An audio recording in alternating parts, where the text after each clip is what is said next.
예전에 한 목사님의 설교를 듣는데 그 목사님께서 이런 말씀을 하시는 것입니다. 여러분, 성경을 탈탈 털면 그 성경 속에서 이름 하나가 툭 하고 떨어지는데 그 이름이 바로 예수님입니다. 라고 말씀하시는 것입니다. 그렇습니다. 그 목사님의 말씀처럼 우리 기독교인들이 가진 믿음의 핵심은 예수님이 그리스도이심을 믿는 것. 다시 말해 예수님으로 인하여 죄인이었던 내가 구원받게 되어 하나님의 자녀로 영원한 생명을 얻게 됨을 믿는 것에 바로 그 핵심이 있는 것입니다. 이처럼 기독교인들에게 예수님이 우리의 그리스도가 되신다는 사실은 절대적인 진리이며 그 무엇으로도 대체할 수 없는 가장 중요한 핵심임을 우리는 깨달아 알아야 합니다. 때문에 우리가 예수님에 대해 알아가는 것, 그분은 어떤 분이고 또 무엇을 위해 이 땅에 오셨고 또 이 땅에서 어떤 일을 행하셨는지를 알아가는 것은 우리 신앙에 있어서 매우 중요한 일이라 할 수 있습니다. 물론 모든 성경의 내용은 예수님을 향하고 있습니다. 구약은 구원자로 오실 예수님을 기다리는 내용이고, 사복음서는 이 땅에 오신 예수 그리스도에 관한 이야기이며, 신약은 앞으로 장차 다시 오실 예수님을 기다리는 내용인 것입니다. 이처럼 성경은 모든 부분에서 예수님을 이야기하고 있으며 예수님을 나타내고 또 그 예수님을 기다리는 내용들로 충만한 것입니다. 그런데 그 성경 중에서도 예수님께서 친히 7번이나 직접 자기 스스로를 나는 무엇이다 라고 표현하시면서 우리에게 소개해 주신 성경이 있는데요. 그것이 바로 오늘부터 우리가 보게 될 요한복음인 것입니다.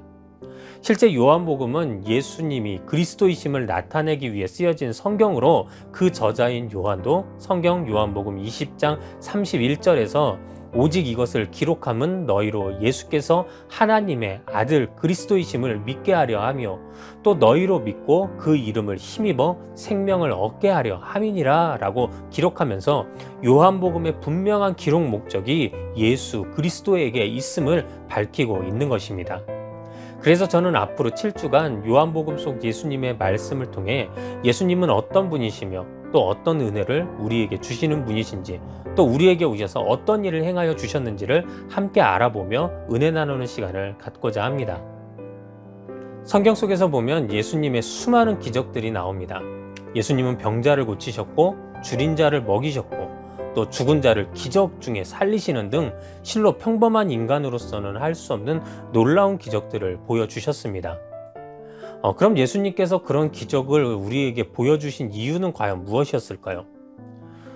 여기에는 크게 두 가지 목적이 있다고 성경은 증거하고 있는데요. 그 첫 번째로 예수님이 이러한 기적을 보여주신 이유는 예수님께서 우리를 불쌍히 여기셔서 우리의 약함을 보듬어 주시길 원하셨고 또 회복시켜 주시기를 원하셨기 때문에 우리에게 이런 기적을 보여주셨다라고 성경은 기록하고 있습니다.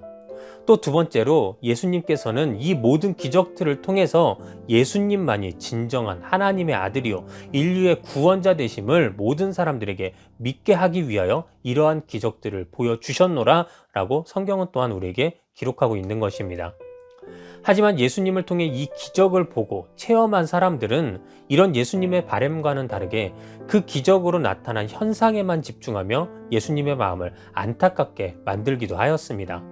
그래서 예수님도 성경 마태복음 11장 23절에서 가버나움아 내가 하늘에까지 높아지겠느냐 음부에까지 낮아지리라 내게 행한 모든 권능을 소돔에서 행하였더라면 그 성이 오늘까지 있었으리라 라고 말씀하시는데, 여기서 가버나움은 예수님께서 40일간 금식기도 하신 후에 사역을 시작하신 곳으로 수많은 기적을 보여주셨던 장소였습니다.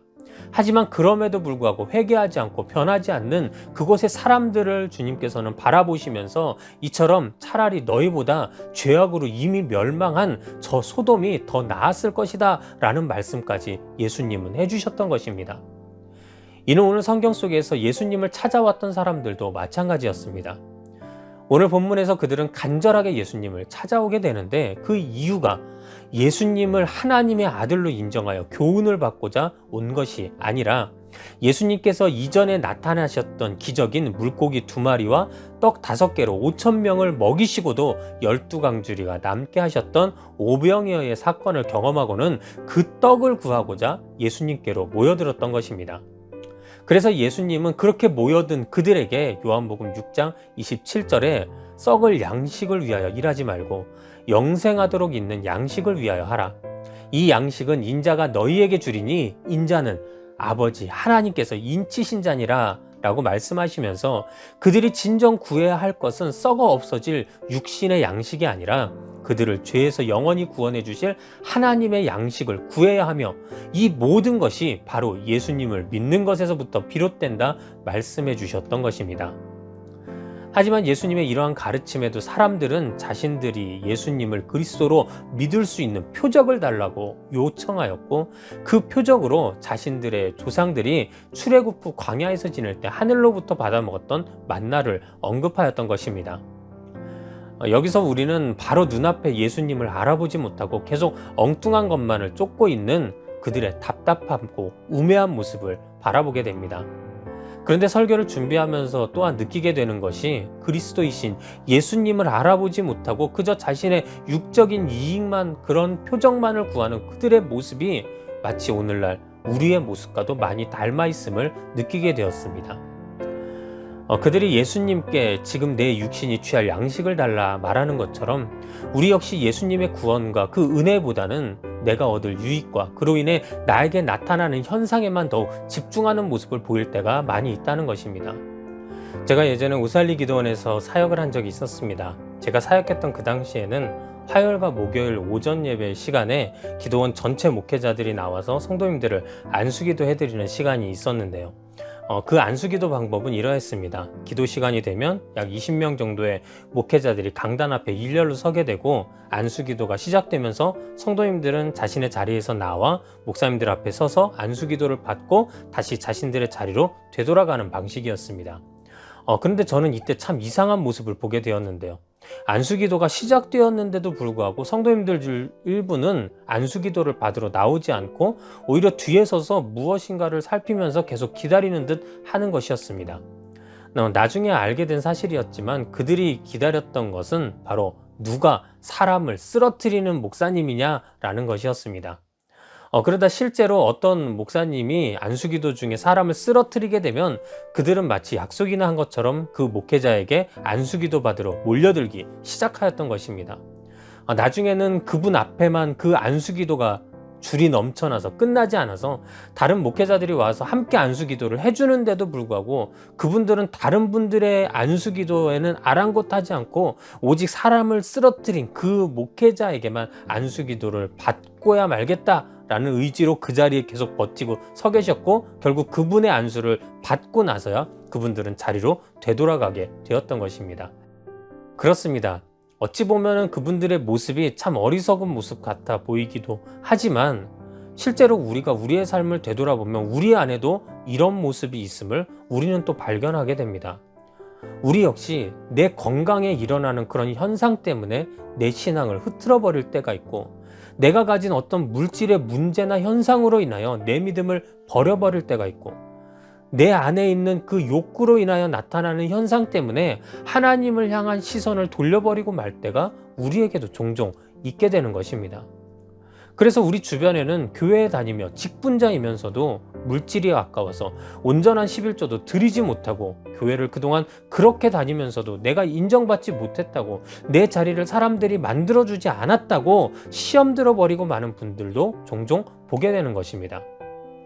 하지만 이 모든 것은 다 썩어 없어질 육신의 양식임을 오늘 성경 속에서 예수님은 우리에게 분명하게 말씀하여 주셨습니다.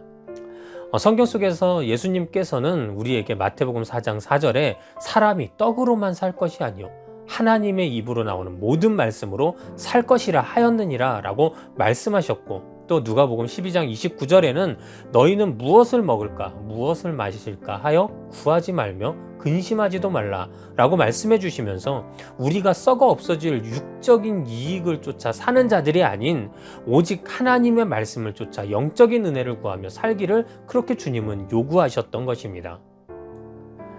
예수님은 이처럼 우리가 육적인 것이 아닌 영적인 것을 구하며 살기 원하셨습니다. 그래서 사람들이 진정 구해야 할 것은 한순간의 배부름이요 결국 사라져버릴 육적인 떡이 아닌 우리에게 영원한 영적 생명을 주시는 생명의 떡 대신 예수 그리스도를 구해야만 한다고 말씀해 주셨던 것입니다. 이처럼 예수님께서는 요한복음에 나타난 7번의 자기 표현 중에 가장 첫 번째로 본인을 생명의 떡이라 소개해 주셨던 것입니다. 그럼 예수님은 왜 자신을 생명의 떡이라 소개해 주신 것일까요? 여기에는 중요한 두 가지 이유가 있는데요. 첫 번째로 예수님은 자신을 생명의 떡이라 소개하시면서 너희들이 예전에 알고 있었던 그 만나가 하나님에게서부터 내려왔듯이 예수님 역시 하나님에게서 오신 분명한 구원자이심을 알게 하시기 위함이었습니다. 아까도 잠시 보았듯이 예수님은 사람들에게 우리는 육적인 일을 하는 자가 아니요 하나님의 일을 하는 자들이 되어야 하며 하나님의 일은 그분이 보내신 예수 그리스도를 믿는 것이다 라고 말씀하셨던 것입니다. 하지만 이 말을 들은 사람들은 오히려 예수님에게 우리가 당신을 믿어야 하는 표적을 그럼 우리에게 보이십시오 라고 요구하면서 그들의 조상들이 출애굽 광야에서 지낼 때 하늘로부터 얻었던 만나를 언급하였던 것입니다. 그런데 그들이 이렇게 표적으로 만나를 언급한 것은 단순히 하늘로부터 양식이 떨어지는 기적을 우리에게 보여주십시오 라는 요구가 아니었습니다. 이 만나를 표적으로 구한 요구는 예수님께 당신이 진정한 그리스도라면 모세가 하늘에서 만나를 얻게 한 것처럼 당신도 모세처럼 하늘에서 우리가 취할 떡을 얻게 해보아라. 당신이 진짜 구원자라면 우리가 가장 크게 생각하는 모세 정도의 일은 할 줄 알아야 되는 거 아니냐라는 모세와 일종의 비교 시험이었던 것입니다. 이는 그 많은 기적을 예수님을 통해서 체험했음에도 불구하고 아직까지도 예수님을 그리스도로 인정하지 않고 있던 그들의 완악한 마음의 요구였던 것입니다. 그래서 예수님께서도 그들에게 요한복음 6장 32절부터 33절까지 말씀에 내가 진실로 진실로 너희에게 이르노니 모세가 너희에게 하늘로부터 떡을 준 것이 아니라 내 아버지께서 너희에게 하늘로부터 참떡을 주시나니 하나님의 떡은 하늘에서 내려 세상에 생명을 주는 것이니라 라고 말씀하시면서 만나를 주신 주체는 모세가 아니라 하늘의 하나님이시며 그 하나님께서는 이제 예수 그리스도 자신을 이 땅에 보내시어 인류를 구원케 하시고 결국 영원한 생명을 허락하실 것이라는 사실을 그들이 요구하던 떡에 비유하여 그렇게 예수님은 그들에게 말씀하셨던 것입니다. 그렇습니다. 모세를 통해 광야에서 오직 하나님의 은혜로 얻게 되었던 만나처럼 오늘 예수님은 자신 역시 온 인류를 구원하기 위해 하나님께서 은혜로 우리에게 내려주신 그리스도, 즉 우리가 진정으로 바라고 반드시 취해야 할 생명의 떡이 되심을 그렇게 알게 하셨던 것입니다. 죄인인 사람이 죄에서 해방되기 위해서는 죄값을 치르면 됩니다. 그래서 세상에서도 감옥에 가고 벌금도 내면서 그렇게 사람들은 자신의 죄값을 치르기도 하는 것입니다. 하지만 우리에게 있는 영적 죄악의 형벌은 영원한 죽음이라는 것을 우리는 너무나도 잘 알고 있습니다. 때문에 이 영원한 죽음이라고 하는 형벌은 절대 우리 능력으로 치를 수 있는 죄값이 아닌 것을 우리는 또한 깨달아 알아야 되는 것입니다. 세상에서 아무리 지혜가 많고 능력이 많고 재물이 많다 할지라도 이 세상에 속해 있는 자는 누구도 그 죄의 짐을 직접 짊어질 수 없었던 것입니다. 그래서 우리에게는 이 세상이 아닌 하나님에게서부터 오는 은혜가 반드시 필요하게 되었고 하나님께서는 그러한 은혜로 이 땅에 생명의 떡이신 예수 그리스도를 보내셨던 것입니다. 그러므로 우리가 예수님께서 하나님으로부터 오셨음을 믿게 될 때 그분이야말로 인류를 구원하기 위해 오신 그리스도 되심을 우리는 진정 깨닫게 되는 것입니다. 두 번째로 예수님께서 자신을 생명의 떡이라 소개하셨던 이유는 만나를 통해 이스라엘 백성들이 육의 생명을 공급받은 것처럼 생명의 떡이신 예수님을 통해서만 우리는 영원한 영적 생명을 얻을 수 있다는 것을 알게 하시기 위함이었습니다. 사람에게 먹거리는 매우 중요합니다. 에이, 그래봐야 먹을 거지 라고 생각할 수도 있지만 실제로는 그렇지 않습니다. 사람들은 이 먹거리를 확보하기 위해 때로는 전쟁도 하고 또 때로 자신의 윤리와 도덕을 무시하면서까지 악을 행하기도 합니다. 어찌 보면 성경 속 주님의 말씀처럼 우리는 늘 무엇을 먹을까, 무엇을 마실까를 걱정하며 하루하루를 살아가고 있는 것입니다. 그런데 사람들이 이처럼 먹거리를 중요하게 생각하게 된 이유가 과연 무엇일까요? 그것은 바로 이 먹거리가 우리의 생명과 직접적으로 연결되어 있기 때문입니다. 실제로 사람들은 먹지 못하면 굶어 죽습니다. 하지만 반대로 또 너무 많이 먹으면 여러 가지 질병에 걸려 죽을 수도 있게 됩니다. 또 어떤 것은 너무 잘 먹어서 죽게 되고 또 반대로 어떤 것은 잘못 먹어서 죽게 되는 경우도 생깁니다. 이처럼 먹거리는 사람이 그 생명을 유지하는 데 가장 기본적이면서도 또 가장 확실한 것이기에 사람들은 이처럼 무엇을 먹을까, 무엇을 마실까에 집중하게 되는 것입니다. 이는 출애굽 당시 이스라엘 백성들에게도 마찬가지였습니다. 실제 성경을 통해 보면 그들은 하나님께 자주 불만을 표출하면서 틈만 나면 다시 애굽으로 돌아가자고 그들은 그렇게 말했는데 그들의 불만의 핵심이 바로 이 먹거리였습니다. 그들은 늘 배고프다고, 목마르다고, 고기 먹고 싶다고 그들은 그렇게 끊임없이 불평과 불만을 쏟아내기도 하였던 것입니다. 물론 그들의 상황이 이해가 되지 않는 것은 아닙니다. 그들이 가나안까지 이동하던 그 광야는 먹을 것을 얻기에는 너무나도 좋지 못한 환경이었기에 결국 그들에게 있어서 양식이 없음은 곧 죽음이라는 두려움으로 다가왔던 것이고 이는 불평과 불만으로 나타날 수밖에 없었던 것입니다. 그래서 하나님께서도 이들의 이런 먹거리 요구에 만나를 내려주셔서 굶주리지 않게 하시고 또 때로는 샘물이 나게 하셔서 목마르지 않게 하셨던 것입니다. 즉 하나님께서 그들에게 내려주셨던 만나는 단지 먹거리의 개념을 넘어 광야에서 그들의 생명을 보존해주는 귀한 하나님의 은혜였던 것입니다.